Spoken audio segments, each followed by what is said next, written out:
Halo semuanya, kenalin aku Muhammad Fazal dengan NIM 25105222032. Kali ini aku bakal ngejelasin materi tentang sumber hukum material. Sebelum itu, teman-teman pernah mikir nggak sih kenapa di setiap negara itu memiliki hukumnya yang berbeda-beda gitu? Nah, jawabannya itu karena setiap hukum memiliki sumber yang mempengaruhi pembentukannya. Salah satu hal yang paling penting itu ya sumber hukum material ini. Yuk kita bahas dengan cara yang simpel dan mudah dipahami. Oke, pertama-tama apa sih itu sumber hukum material? Secara sederhana, sumber hukum material adalah faktor-faktor yang mendorong atau mempengaruhi lahirnya suatu hukum. Artinya, dari sinilah isi hukum itu berasal. Kalau sumber hukum formal, itu kayak wadah tempat hukum tertulis. Misalnya undang-undang, peraturan pemerintah, dan keputusan hakim, dan masih banyak lagi lah. Maka sumber hukum material itu lebih ke isi atau bahan mentahnya lah, yang diambil dari nilai-nilai yang hidup di masyarakat.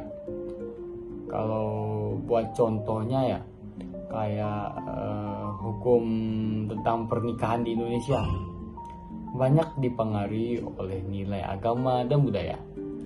Makanya ada aturan soal nikah sah secara agama dan dicatat oleh negara. Lalu sumber hukum material ini datang dari berbagai aspek kehidupan manusia. Kita bahas satu persatu ya. Yang pertama itu ada agama. Banyak hukum di Indonesia bersumber dari nilai-nilai agama. Misalnya hukum waris. Dalam Islam berbeda dengan hukum waris perdata bagi orang barat lah gitu. Karena masing-masing berdasarkan keyakinan agamanya. Buat contohnya, pembagian waris menurut Islam membedakan bagian laki-laki dan perempuan. Sedangkan hukum perdata barat tidak. Mereka mukul rata antara laki-laki dan perempuan.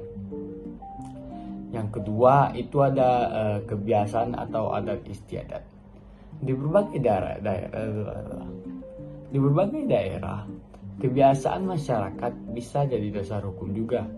Misalnya di Bali ada hukum adat tentang warisan tanah keluarga, atau di Papua ada aturan adat mengenai hutan adat. Nah, ini semua termasuk sumber hukum material karena hukum negara juga sering mengakui atau menyesuaikan dengan adat yang berlaku. Yang ketiga itu ada politik. Politik juga berperan. Misalnya, kalau pemerintah ingin meningkatkan investasi,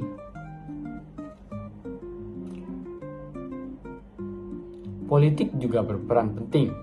Misalnya, kalau pemerintah ingin meningkatkan investasi, maka dibuatlah undang-undang penanaman modal.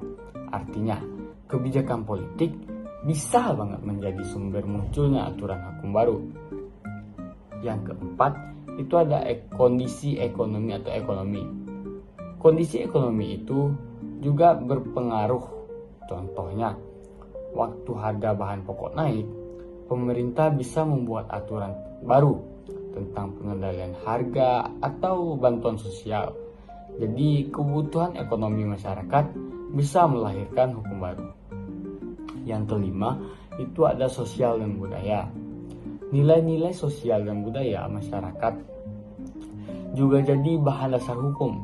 Misalnya, dulu masyarakat belum peduli soal perlindungan anak, tapi sekarang sudah banyak undang-undang yang melindungi hak anak dan perempuan. Karena kesadaran sosial semakin lama semakin tinggi. Nah, yang keenam, itu ada ilmu pengetahuan dan teknologi atau biasa kita dengar dengan iptek. Di era digital seperti sekarang, banyak hukum baru muncul karena perkembangan teknologi.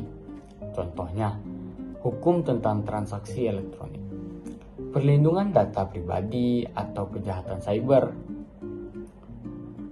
Nah, faktor iptek ini sekarang makin penting sebagai sumber hukum material.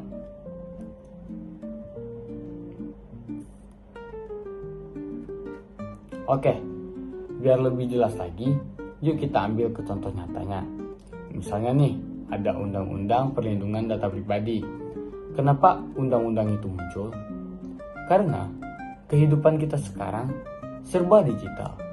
Banyak data pribadi yang tersebar di internet dan seringkali disalahgunakan. Nah, dari situ muncul kebutuhan untuk melindungi data masyarakat, kebutuhan sosial, dan perkembangan teknologi. Inilah sumber hukum materialnya.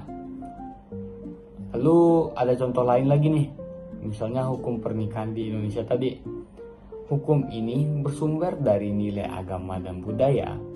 Makanya undang-undang mengatur bahwa pernikahan dianggap sah kalau dilakukan sesuai agama masing-masing dan dicatat oleh negara.